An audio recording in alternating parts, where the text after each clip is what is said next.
It's called a promo, Shut kid. your And mouth, if you want to John. be the big dog, you're going to have to learn how to do it. So go ahead. You ready? No! I said, are you ready? That was good. Glad you finally decided to pull that giant stick out of your butt and have some fun for once in your life. You're uneducated marks! You sit there on your phones tweeting out your opinions like they're worth a damn. Let me explain something to you people. You don't know shit! And I'd like to think that maybe this company will be better after Vince McMahon's death. Got the mic a little closer today. This is hilarious. I found it hilarious. What's that? My tribal chief? This is a custom WWE title made exclusively for the Green Bay Packers. Well, my tribal chief, I'm going to give this to LA Knight because it's the closest LA Knight or the Green Bay Packers are ever going to come to being champions. Fucking hilarious. I found it hilarious.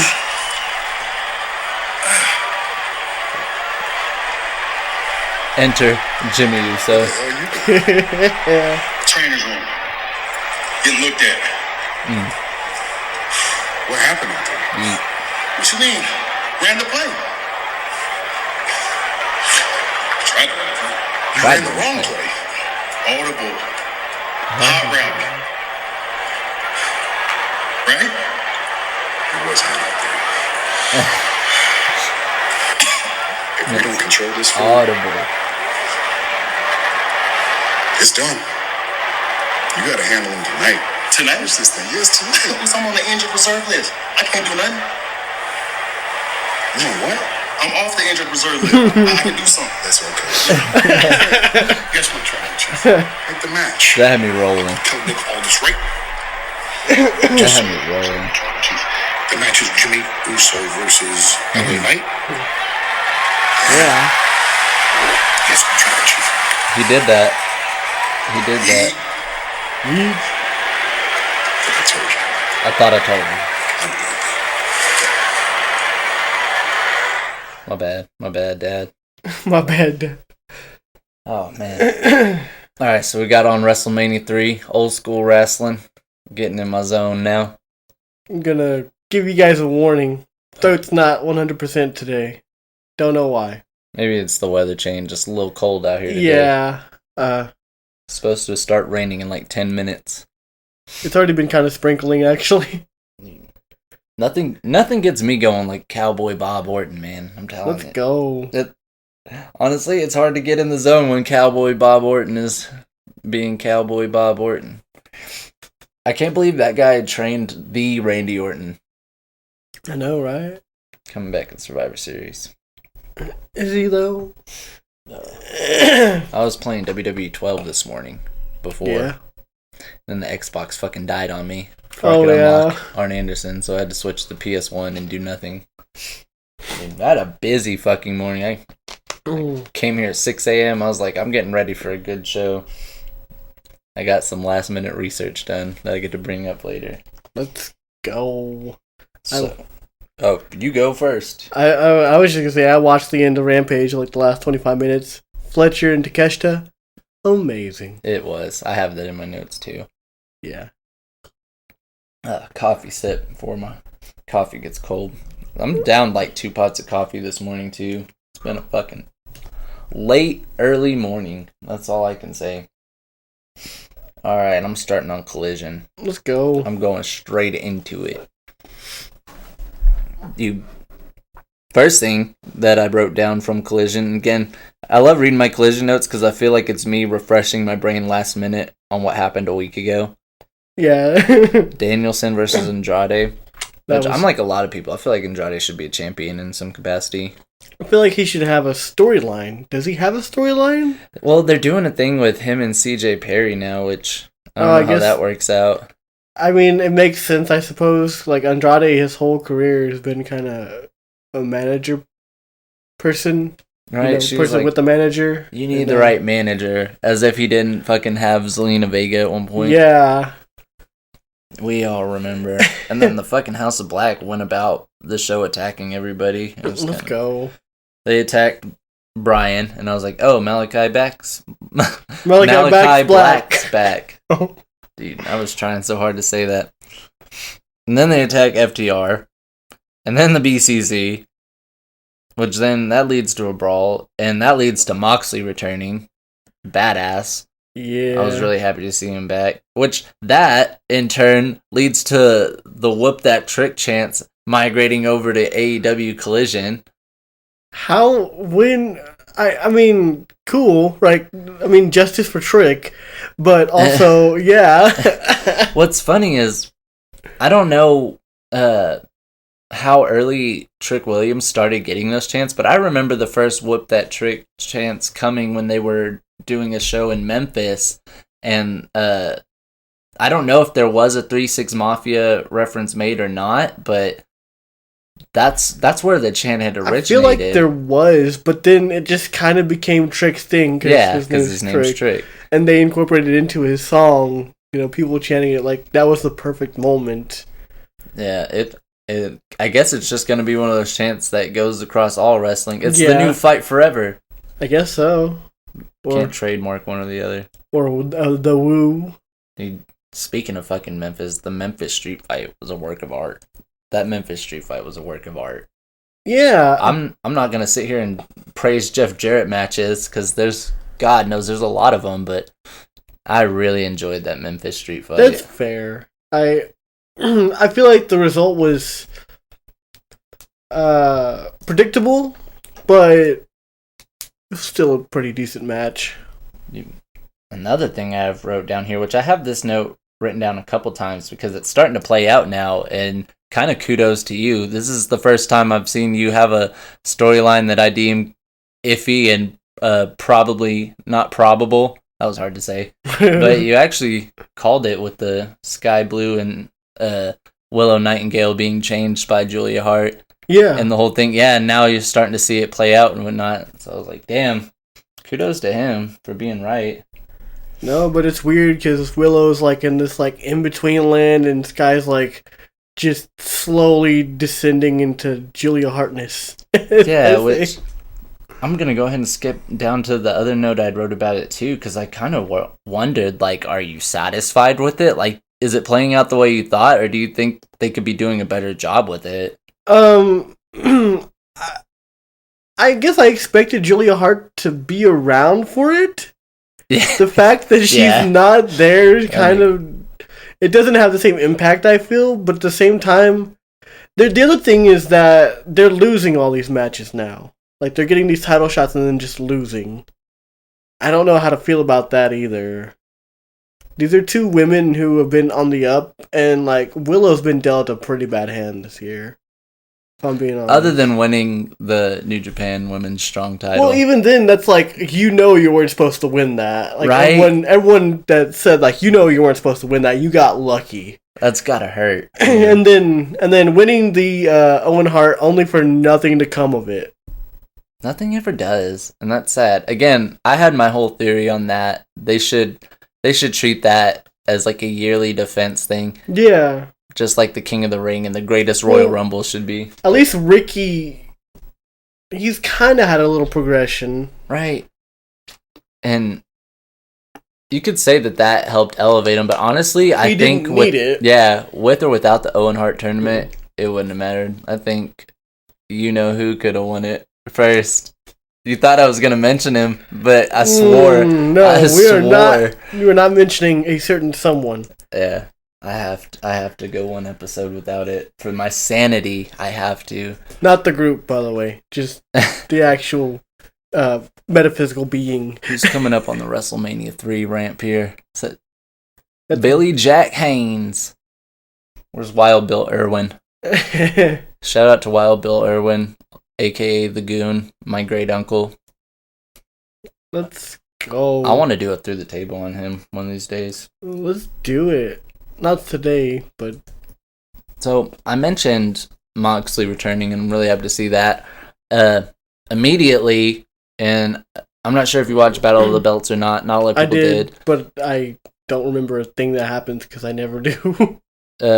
Just some basic title defenses. I'm not going to go too deep into it, but right at the turn of Collision 2 Battle of the Belts, as Orange Cassidy was coming out. Oh, yeah. They shoulder checked the fuck out of Moxley.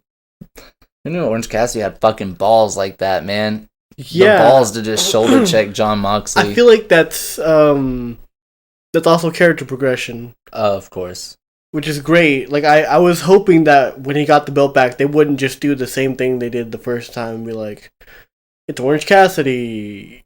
You know, I love Orange Cassidy, but we need something new to keep this fresh. Otherwise, just have someone else win the belt off of him. Yeah, his thing with Claudio at the media or the press conference afterwards, and wearing the suit and just trying to. He's more aggressive right now. I love it. Yeah. And we all know he can wrestle. We have a whole episode talking about how he can wrestle in the ring. So, hell yeah! Started on his in-ring ability. Also, and now we're gonna shift over to the dub, the Feds. Here's what I'm not getting: Cody versus Damian Priest, Crown Jewel, right? Okay, I don't understand it. I think it should be for the Money in the Bank contract. It should be for the Money in the Bank contract. There should be some stakes. Like, why do you just have a random match between Cody Rhodes? I mean, part of me gets it. You want Cody on the card. It's Saudi Arabia. It's Cody Rhodes. But at the same time, some sort of stakes here. It's not the worst move in the world, and it makes sense, and like it gives Cody an in. That said, though, with that not being the case scenario, Damian Priest is cashing in at Crown Jewel. And somebody on Twitter was asking me about this when I had said it, too. They were asking, do I think he would cash in on Drew or Seth? And I said Seth retaining. But honestly, cashing in on Drew right after winning it would be the ultimate troll. That would be the catalyst. I feel like Drew needs to go full heel. And that's what that person had said as well. That was their in game 2 was pointing out that would be what really pushes him over the edge. And I could see that, and I wouldn't be mad at that, but dude, that's fucking mean. It's so mean-spirited. You put him in a program with The Miz for 4 months, and then just, all right, now we'll give you the world title shot. Let him win it for 5 seconds, and then boom, pull the rug under him.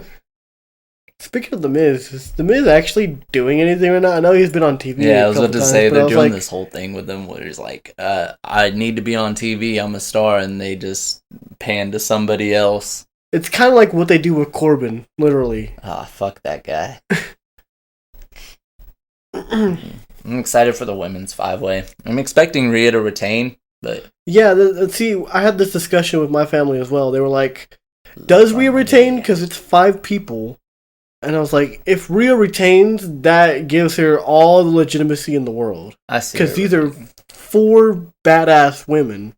Like, there's no one in here that you could be like, nah, they don't really belong here, you know? I'm kind of hoping for it now, but ultimately, like, as a fan, I want Zoe Starks to win because that's my favorite in the match, but as far as, like, storyline goes and seeing something play out, I want Rhea to win. Okay, here's the only 2 I see winning. Are you ready? Yeah. One's Rhea, obviously. The other one, she's not like most girls. She's not like most girls. Nia Jax. Last week when you brought it up, I was like, don't even start. But, I mean, I at the same time, it's... With this storyline they're running with her, and, like, I don't know if they're letting her do these clunky promos to annoy people, or it's because annoying. It's working if that's the goal, because I'm annoyed. I fast forward through them. Yeah, because it's like, some people were like, they're doing this on purpose, right? They're letting her get these promos in on purpose. They suck. So... giving her the belt would be like the ultimate heat magnet, I feel. Yeah, it's working. It's like, if that is the goal, it's working. And if not, if they're trying to do something else, it's obviously not working. Because like I said, I'm fast forwarding through the promo. But, yeah, besides that, besides that, I'm sitting here looking at my baby, man. Yeah. I'm sitting in the Wrestling in the Middle Studios. It's hard to say our fucking podcast name sometimes when you're tongue-tied. Now you're fine. I'm looking at my brand new IWGP United Kingdom Championship, and it's fucking beautiful. And that is a segue for me to tell you that today's episode is sponsored by Triple B Belts. Cheap in price, not in quality. And if you were looking at this belt, I'll probably put some pictures on the video version. You would believe me when I tell you. Cheap in price, not in quality. That thing's a fucking beauty, man. It is. It's really well done. Dude. I know this is the time you're fucking ready for. It's NXT time. Okay, it's NXT time. Are you sure we didn't have anything else for Raw? I literally didn't have anything else for Raw, and I knew I was... If you got something more for maybe I got something. Let me see. Oh, yeah, Xia Li attacked Candice. Yeah. And that kind of goes into NXT a little bit, but just on that point itself, I like that they're letting Xia Li do more. Like, letting her go and attack people backstage, be vicious like she was when she was stalking Becky, who, again, now I have to segue into NXT and spoil the fact that she's not the champion now. Now, maybe I could see a thing of her winning the title back and replaying into that, but it kind of does, like, make me question the whole Xia Li thing, and I guess maybe that's why I didn't bring it up. I think maybe someone brought this up and said that maybe they had her attack Candice because they knew they were going to take the belt off of Becky. So they were like, okay, let's keep her on the show then, because they're going to have a match next week. Xia Li and Candice. Stroking my thinking beard. But who knows? Coffee sip. NXT, man. What a program. Pay-per-view? You mean what, a pay-per-view? A pay-per-view level programming. That's what I said walking away from. I got done watching it, turned my phone off, I was like, man, what a pay-per-view. And that's when it immediately hit me. Oh, that was just a regular Tuesday night program. No, it was amazing. And the fact is, 5 women's matches. Yeah, I was going to bring that up too. The opener, fucking start immediately off the opener is amazing. The Devil's Playground match.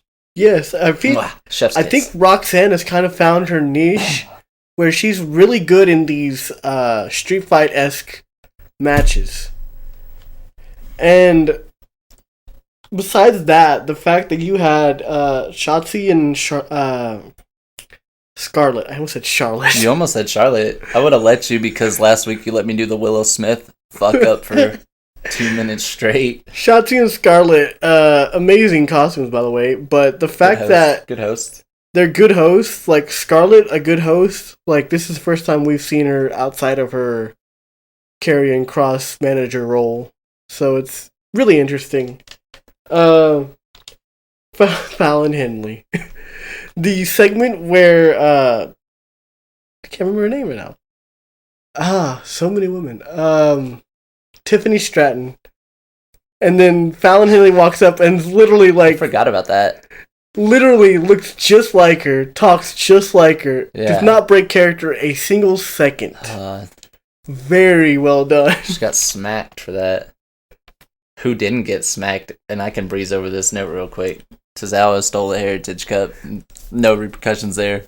They're gonna do a haunted house thing next week. Love it. I didn't know that. That's breaking news to me. There was a part where Noam Dar and them figure it out, and he's like, "Look," and he's on the phone, and then it says out like, "If you want it back, meet me here," or something like that. It's a haunted house. I love it. So they're gonna have a segment next week where they go through a haunted house. The metaphor. It's gonna be hilarious. Dragon Gate champion Tozawa, by the way. And also, on that note, I found out yesterday, because I tried it for the first time for no reason. I don't even remember why I did it, but I can do the Tozawa dance perfectly. I had no knowledge that I could.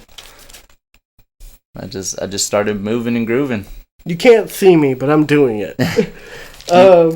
Do you want to talk about the Lexis King debut, or do we just go over that? Because I feel like I don't know if I even have anything to say about it. Here's what I have to say. What happened? The entrance I liked.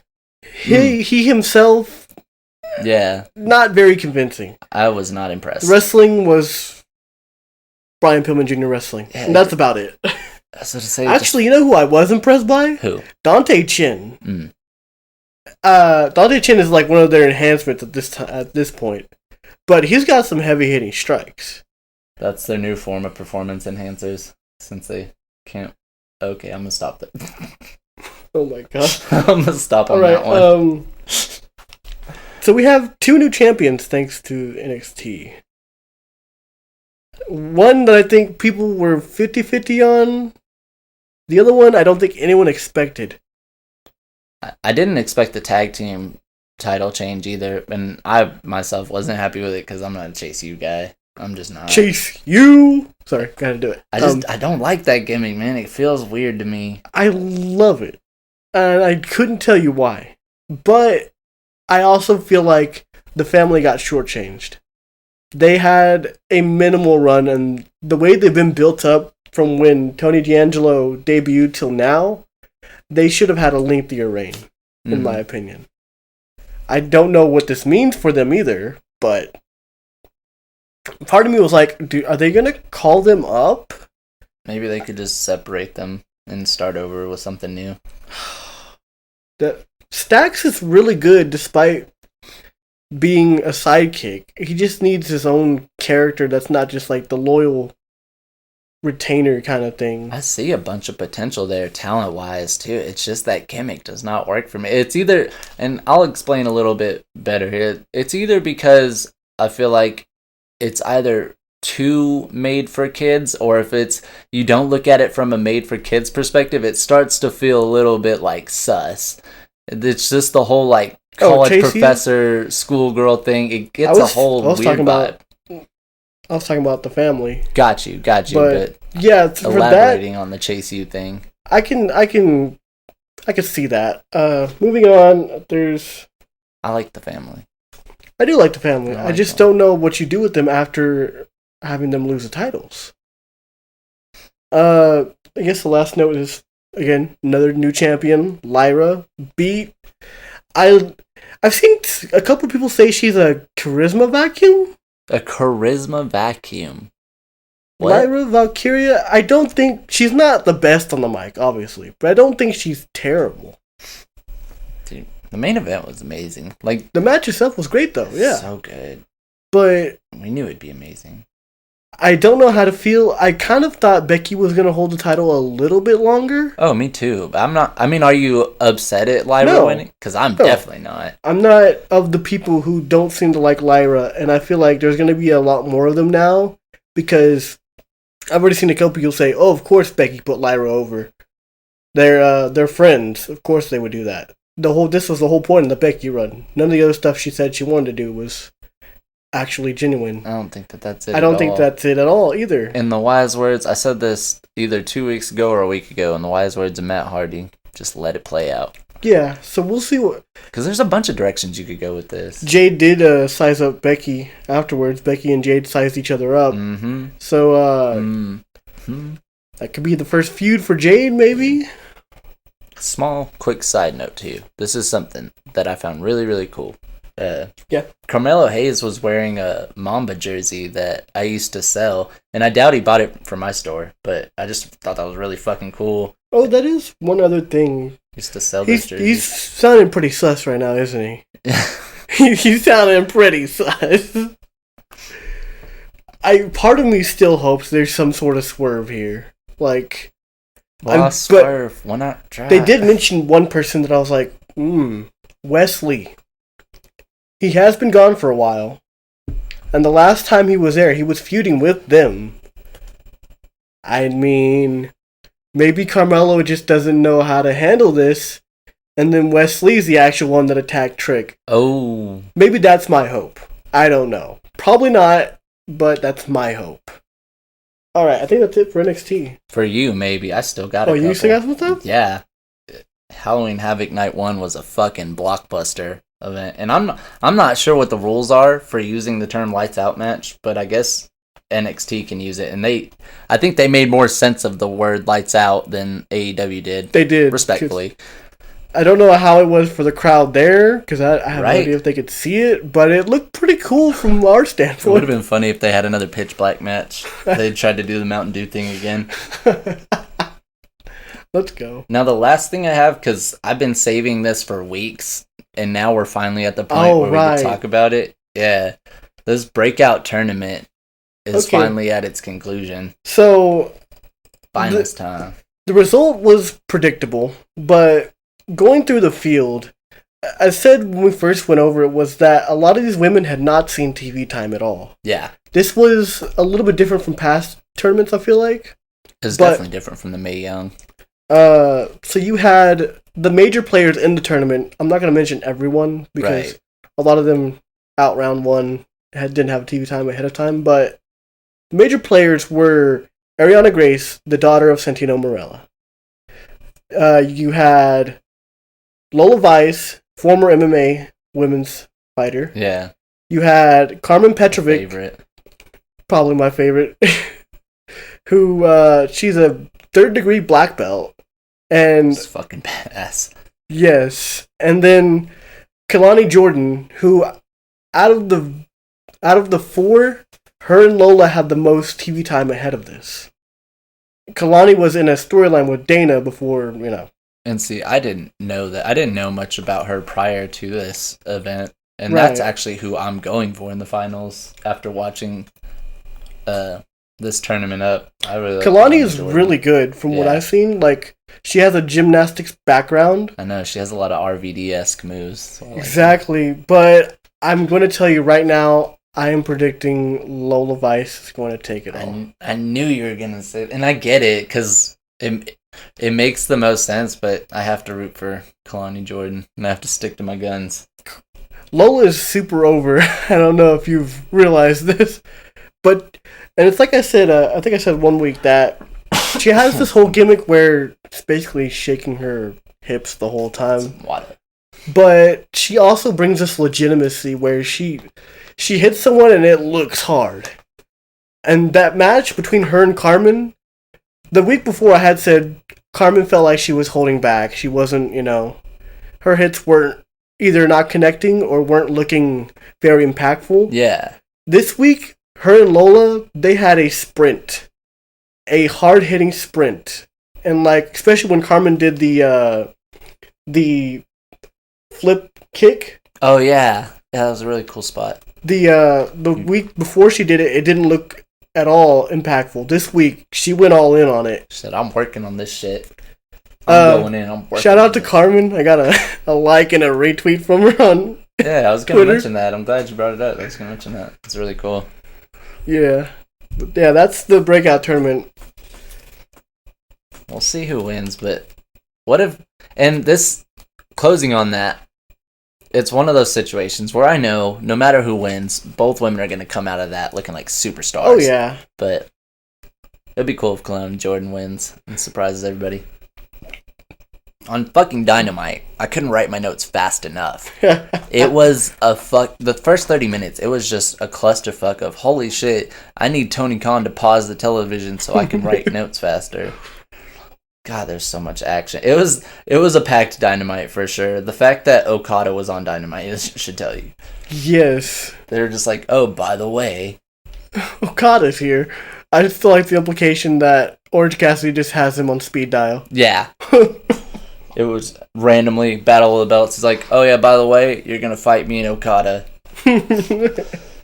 MJF, again, hotter than ever, firing on every fucking cylinder possible on the mic, in the ring. So good and everything. And I love the fact that they're connecting all these different people to him. Yeah.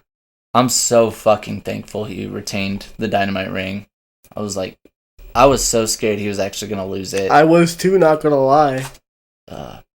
He said at the top of the show, I've got a bullet with your name on it. And then it cut to the devil mask, which I've been preaching this theory for months. I still believe that this means he's aligning himself with David Finlay and the legit Bullet Club. Let me tell you my theory. You ready? Austin theory, go. The devil is Trick Williams. You're ridiculous. You're as ridiculous as the Ass Boys getting ROH tag title shot. Look, they're the Ass Boys. They're getting a tag title shot at Full Gear. I don't know, like... Oh, God. If MJF wins, then people are going to start being like, why are you even having these matches then? if MJF loses, then he's gonna look terrible because he's gonna lose to the ass boys. It's a lose-lose, in my opinion.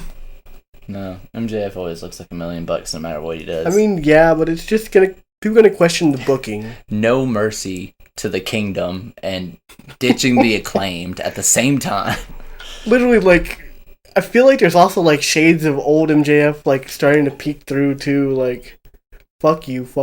Yeah, 100%. He's been left out on his own right now, and on his own tonight he challenges Kenny Omega for the world title.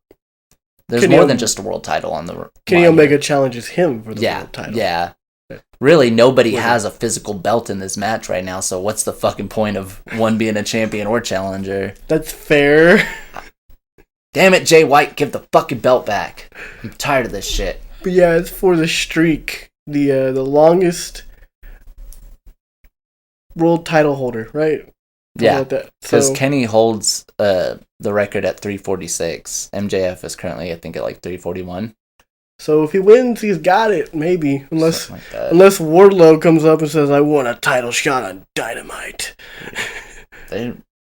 Tony Khan is stacking these fucking shows, though. He is. And we found out about the gift for Sting, but I thought it was going to be the Hall of Fame, as did a lot of people. I thought it was going to be TNA. I give you TNA. Jeez. It's not how that works. Ric Flair is all elite. Not that matters much to me. It doesn't literally change anything or affect my breathing, but I think the thing I liked about it was that he got roasted by Christian. Not just that. That was hilarious, though. Love Christian. But just the fact that it was someone important to Sting's career. Like, whether you like the man or not, it is someone that was very important in Sting's career, so it made sense. Yeah, it did. For Tony Khan to be like, okay, for the duration of the remainder of your contract, I'm going to bring in Ric fucking Flair. I will mention, sort of connected, next week, can someone do me a favor and pay attention to the Raw intro? Because I didn't get to see the SmackDown intro. I came in like way late. I was rushing through it. But my brother said that they had taken Ric Flair and the Woo out of it again. Already? I didn't even notice that. So I'm going to pay attention next week. And if that is the case, I'll bring it up again next week. That's hilarious if they did. They're already like, whoa, hold on. Whoa, take the Woo. Woo, no Woos. They'll woo forever. Oh shit, I'm cut. My headphone's cut. No, you're fine. That's not a technical difficulty. That's a physical difficulty. Physical. Dude, Swerve is a damn villain, bro. He is. That man's gonna... I can just picture it now, like, 20 years later. Swerve just shows up unannounced and he's like, hey, kid, remember what I said when you were in your crib? No. Christian's a good heel. Edge is a good heel. MJF is the best fucking heel. But you give Swerve a fucking shout out because he's a damn villain, bro. He's a damn villain. Yeah. Great heel work. I also have to acknowledge, I don't often acknowledge, yeah, I do acknowledge you. Let's go! I don't often acknowledge Ruby Soho having the best matches, even though she does put on good matches. But Shida and Soho had a great match. And I almost thought Ruby was going to win the belt at one point. I almost thought they were about to put the world title on Ruby Soho before Toni Storm wins it. Because we all know Toni Storm's winning it. We tend to disagree on women's matches, and this is another time where I'm going to be like, I didn't like the match. You didn't like that match? I thought it was clunky, it was weird, it felt awkward. I like the analysis of clunky. I wouldn't have described it as clunky. I don't know, maybe I wasn't really paying attention. I'm not going to invalidate my own opinions.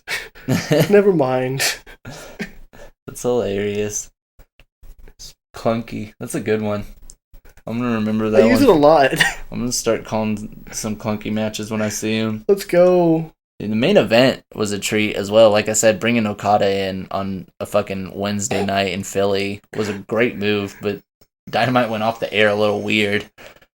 Amazing episode from like open to closed, and then close happens and like they just go off the air with everybody just in the ring staring at each other weirdly. Yeah. I think my favorite part was when Okada had Claudio by like the shoulder or something, and Claudio was like staring at him, and then my brother was like, Claudio's sitting there looking at him, wishing he had hair. Oh my goodness. Dude. Here's a question I have. Yes. I've been questioning this. Why doesn't Claudio have hair? No, I know why he doesn't have hair, and I'm proud of him. That's my guy. So we found out this week, Impact has now rebranded themselves and changed their name back to TNA. Yeah. And that's fucking awesome. I think it's a good move, and I think that it's gonna push the company back into a direction. I don't know if this means they're trying to compete or not. If they're trying to, it feels like it, doesn't it? It does. That's what I'm saying. It feels like a lot of not just Impact, but like everyone's trying to get their hand in the pot. And I often complain for a couple months now. It feels like I haven't gotten to watch Impact or ROH. Yeah. I'm wondering if I should start watching TNA every Thursday and bringing a couple TNA news to the Wrestling in the Middle podcast. Like, do I include TNA? I don't know. That is an interesting... Definitely makes my schedule harder. Yeah, that's the only thing, because, like, if you do that, then I'd feel obligated to do it. Nobody. I'll do this as, like, the TNA correspondent type deal. You already put in so much work, though. I love putting in work. This is my life's work. Same time, and this is something we wanted to mention this 2 weeks ago, and we've yet to bring it up. I know we're not ever going to talk about this company because I don't want to. NWA got a TV deal.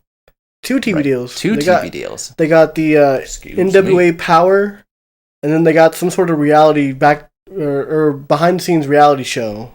Well, excuse me. On the CW. Damn, CW deal. I 100% believe WWE has something to do with that. I think WWE has a lot to do with NWA getting a TV deal and them having a partnership to combat with AEW having a partnership with TNA and New Japan. And Tony Khan owns Ring of Honor, which I just got tickets to my first Ring of Honor event. I'm excited. And kind of DDT and CMLL and yeah, there's a lot in here. Is anybody friends with Dragon Gate? I mean, not that I know. I know they were kind of hinting some stuff with Noah and WWE, but yeah, I think we had talked about that at one point. Was Shinsuke going over there to face the Great Muta, which badass match. And then the fact that they're on Abema now in Japan. And that's kind of also where Noah is. Noah's Ark. Yeah. I don't want to get biblical today.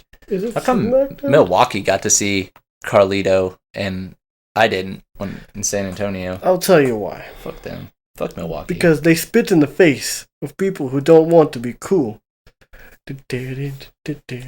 I'm sorry to all our Milwaukee, Wisconsin fans if we have any, or just any Wisconsin fans in general. I don't like Wisconsin. I'm a Bears fan. Dang. Like, I'll just go ahead and go on the record so it doesn't get confused later on. Like, I don't hate you because you're from Wisconsin. I just hate Wisconsin. So I apologize in advance from here on out. I did not know. Dude, unapologetic. This is what I loved. Kevin Owens can and did punch both Austin Theory and Grayson Waller in the face at the same time. Damn time. The same fucking time. That was amazing. 10 out of 10. Best segment of the whole night. Dude, that definitely was. The John Cena Paul Heyman segment, I loved too unexpectedly because it had some throwbacks, but I'll get to that in a second. Do you have any separate notes on SmackDown? SmackDown, let us see. SmackDown. There are no notes on SmackDown. Oh, that is some cold coffee. I just took a sip of some coffee. I have a big note. That's why I asked, because once I go off on this, I'm going to be going for a second. Okay, let's go. Get into it, because I don't have time. So, like I said, I loved the segment between John Cena and Paul Heyman for nostalgia purposes. They revisited a lot of things from early 2000s SmackDown, and as an old fan, I love that. I started to wonder. There's no reference to the rivalry between Umaga and John Cena during this, and going into the build-up for John Cena and Solo Sikoa. And then I really started to think about it. They don't really mention him at all. They don't. I did some research this morning. I was up early this morning doing some research. Let's go. they don't acknowledge Umaga, and they didn't even acknowledge him when he died. Because they fired him after he refused rehab and violated the drug wellness policy. And he passed away in 2009 of a heart attack, and that heart attack was caused by long-term substance abuse mixed with pre-existing heart problems. Yet, without mentioning him at all, they allow the Solo Sikoa character to incorporate all Umaga's moveset and mannerisms into his gimmick. And I'm sitting here this morning like, wait, that's a little fucked up, man. That is pretty fucked. Can now you not starting mention to him at remember least? it.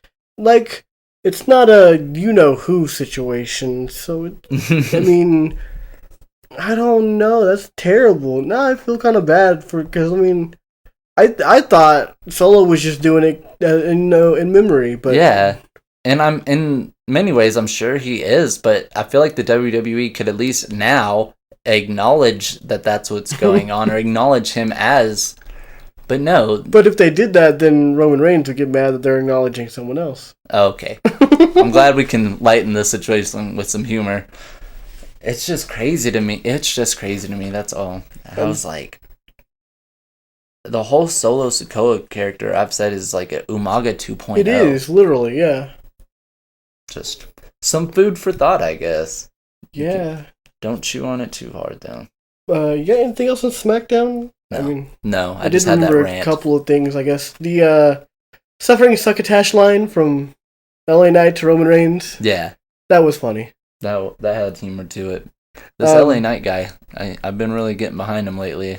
I'm kind of mad at it. It's going to be very sad when he loses. Well, like I said on the LA Knight Orange Cassidy episode too, whether he wins or loses, which predominantly, even if he loses, he looks really good going in and coming out of it, and it puts him in that conversation. Like, at least, yeah, that makes sense. Now, obviously, we have the Rumble.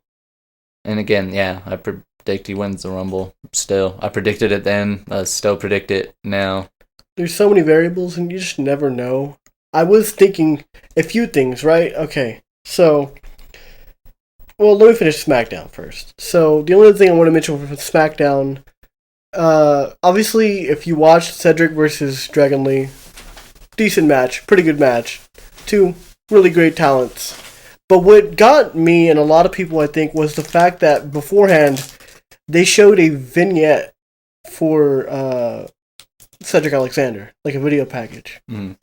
And this wouldn't mean a lot if it weren't for the fact that they're trying to reintroduce Cedric Alexander. Like, this wasn't just a one-off where, like, he's going to fight Cedric Alexander, and, you know, it seems like they're putting a little bit of effort to remind people who he is, right? So are they going to do something with him? Or... They're going to Mustafa Ali the situation all the way. Oh my god. They're going to Mustafa Ali him out the door. Hulk Hogan is going to rip his shirt, brother, and take his vitamins and say his prayers.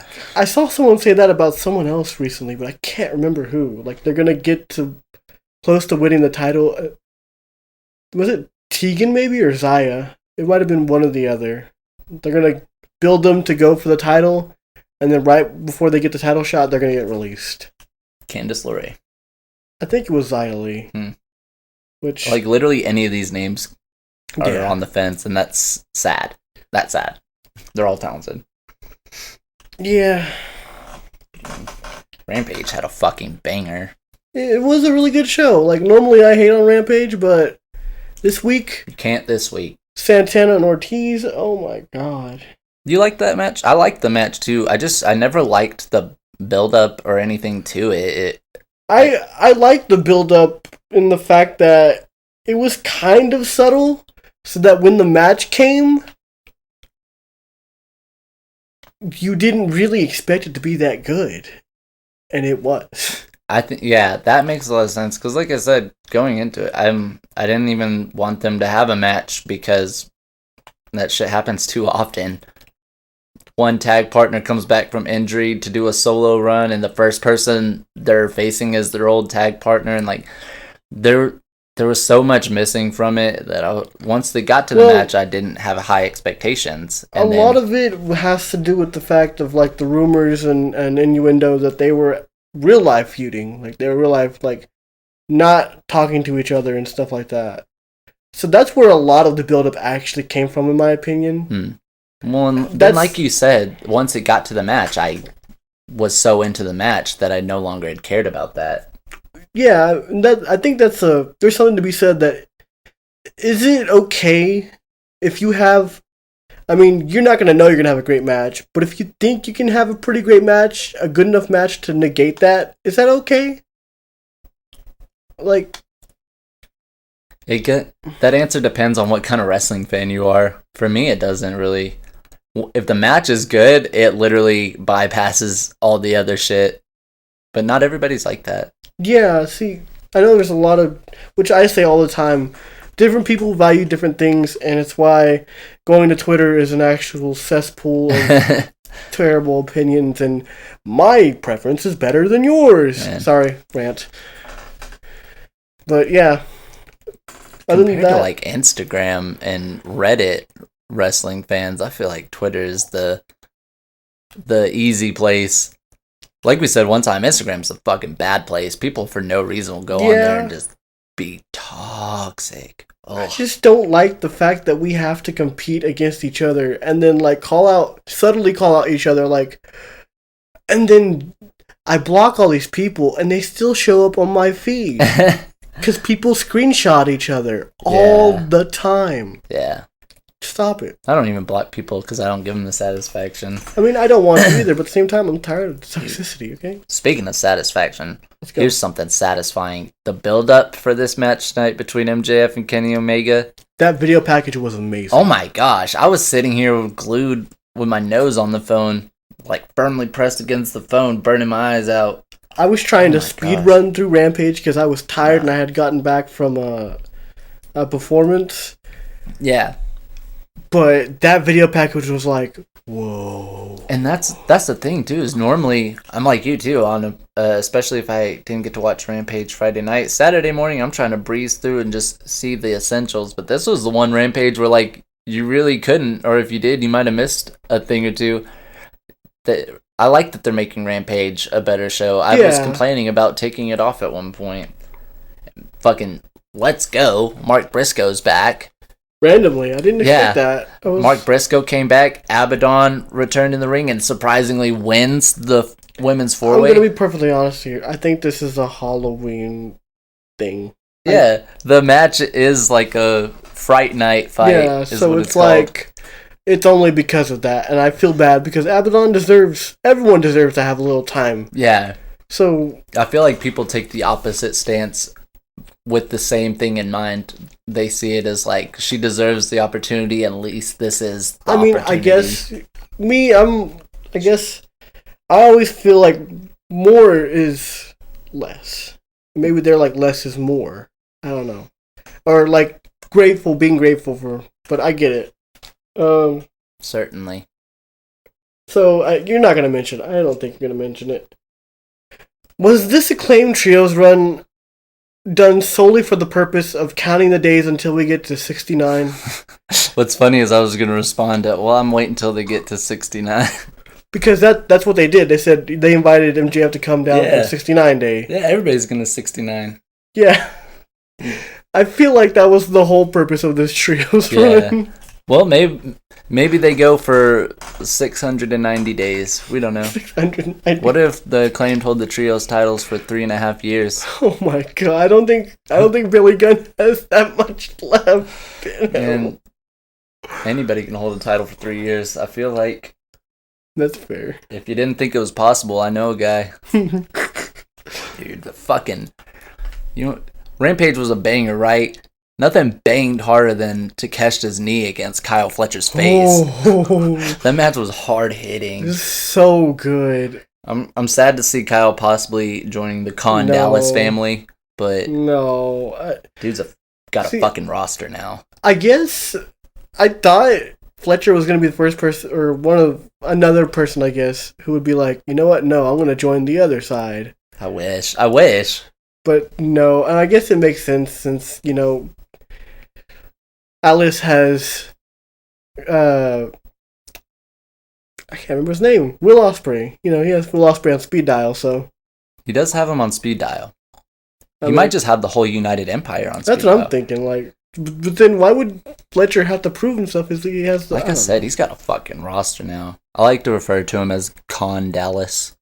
I'm just going to call him Alice.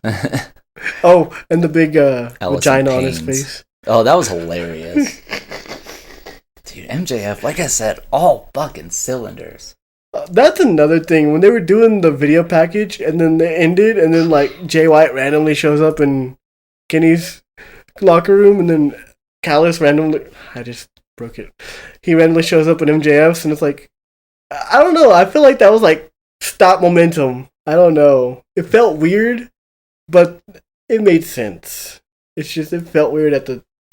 for a split second. Yeah. It definitely felt a little off. This feels off, too. I didn't know that I would actually have time to mention it. I'm glad I finally got to mention it. I made sure you had time. That's why I sped through that. Nice. This was the one episode where I never worried about time. I knew everything was going to get hit perfectly, but I didn't think I would have an extra few minutes to mention this. This is on the Squared Circle Reddit this morning. Former WWE Women's Champion Candice Michelle attacks Melina at a recent convention. Says Melina was difficult to work with, while not allowing Melina to respond to her claims. Oh, they're sitting right next to each other. Yes. What if she, actually attacked her, though, punched her in the face? They should have. Dude, the comments are fucking hilarious. Are you guys ready for this? This is a trip. Finish the story, Candice.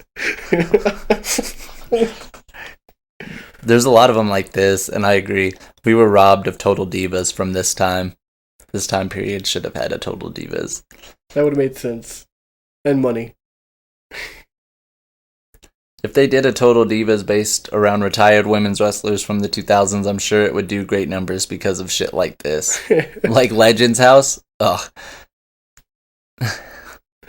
Complete missed opportunity not naming the show House of Fame. Come on. Legends House sounds like they gave it as much thought as Mason the Mutilator or Fang McFrost. Fang McFrost. Hell yeah. Let's go. Remember when Bret Hart said Melina was the best wrestler in the world in 2009? Did he? I think so. Oh my god. Did you know Mick Foley said the same thing about her in 2006? Oh my god. I mean, she's not... I'm not even gonna go in there. I'm not gonna mention any of the Batista Molina comments here. I don't like that. Oh lord. Oh no. Like I said, Twitter can be a fucking soft zone for Reddit and Instagram. Reddit is just a wild place. I love it. No, that one's not that good. Everybody adored Melina back in those days. They did, I remember. Mostly because she could do the splits. TNA is back, baby. All signs point to it. We know. I'm telling you, I'm thinking about bringing TNA to the table. I mean... Not through the table. That would be interesting, right? It's just an extra program for me to watch every week. Yeah, that's an extra, what? How long is TNA? I love Speedball Mike Bailey. You do? And think it's a 2-hour program. 2 hours, yeah, that's an extra 2 hours you get to spend. Don't get me wrong, guys. I love wrestling, right? Sometimes there's just so much of it. Sometimes. Every day. All the time there's so much of it. But sometimes you get to a point where you're like, maybe I need a break. Yeah, I got a New Japan pay-per-view tonight, too. Damn. It doesn't stop. Wait, so you got a New Japan pay-per-view and you're going to skip Collision? No, I'm going to watch Collision and watch the pay-per-view replay. That makes sense. Boom, boom, boom. Crown Jewels next week, right? I kept confusing it that it was going to be tonight, this Saturday night. No, it's next week. We record on Saturdays, put out on Mondays. Yeah. So that is an interesting question. What are we going to do next week? Because that'll be around the time we normally record. Oh, yeah, because Crown Jewel's not at nighttime. It's during the day. Yeah. Ooh, interesting point. playing out live on air. We either do it before Crown Jewel, which is early as fuck, or after Crown Jewel, which isn't the worst idea, honestly, if you're down for it. A post-pay-per-view episode sounds really entertaining for the people. It could be. I don't know. You guys hit us up on our Twitters and let us know. Maybe we can each put out a tweet like that. Be like, would you rather us cover Crown Jewel next week or the week after? Interesting. I like this idea. Definitely. Plug your Twitter. I'll plug mine right after. My Twitter is at Talon is Hollow. That's TALONISHOLLOW. Love it. Mine's 5-star Basili. I always put it in the description though. Or you can just follow the podcast at Wrestling Middle. It's so easy. I'm actually looking at a poll here. We're about to take a poll. Let's do this. What do we got? And what website is this? This is for Pro Wrestling Torch. We're doing Pro Wrestling Torch's poll for Collision tonight. Oh. How do you feel about the MJF Adam Cole friendship storyline? Man, y'all couldn't have a better poll. It's okay. It's great. I love it. I enjoy it, but have reservations. No, I like it a lot. I like it a lot. Let's go. Who do you most want to beat Roman Reigns for the title? This is not just about Collision. This is just generic as fuck. Who's the names we got here? Cody Rhodes, Solo Sikoa, Jey Uso, Jimmy Uso, Brock Lesnar. Why? Seth Rollins. Other. Comment below. Comment below. Akira Tozawa. I knew you were going to say Tozawa. I want to be more ridiculous than that. More ridiculous than that? Okay, I got you then. Dante Chin. Let's go. I don't want to see these comments. I just want to keep voting. What's your general satisfaction level with AEW's product, taking into account the last 3 months? Very high, as usual. Yeah, I'd say very high right now too. They brought in Okada on a Wednesday night. Yeah, that's true. Same question, but for WWE. What's your general satisfaction level in the last 3 months? Oh god, that's hard. I would say awful, worse than usual. Maybe a rung or maybe 2 rungs lower than I did for AEW, and I would say this, even though I love WWE and NXT has been going off, SmackDown still feels like a weird show. 2 notches down from very high as usual as high as usual, and that's just my natural answer for everything. That's fair. Moderate as usual. Dissatisfied as usual. Put awful. Worse than usual. Why is everything as usual? Because this is usually a usual show. I guess so. I don't know. I'll put moderate. It's in the middle. We're wrestling literally in the middle now. That's fair. Get out of here. Every time you click vote, it takes you to all the comments. That's all. Okay. Pro Wrestling Torch, make a better poll. Here's what I want to close off with, okay? Yeah. Bash at Berlin. That's the thing that's happening. Mm-hmm. That's sick. What we need is Ludwig Kaiser, the challenge, Gunther for the World Heavyweight Championship. Yes, I am 40 chess booking. Gunther gets the title. Then Kaiser ends up leaving him, challenges him. That's what we need.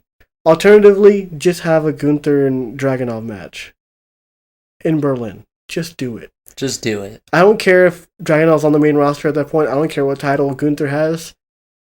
Just have them fight in Berlin. I want to see it.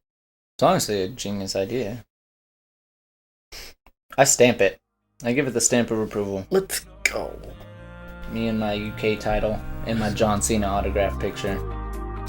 Alright, that was a fucking good episode. I'm glad to close on that. A little early, but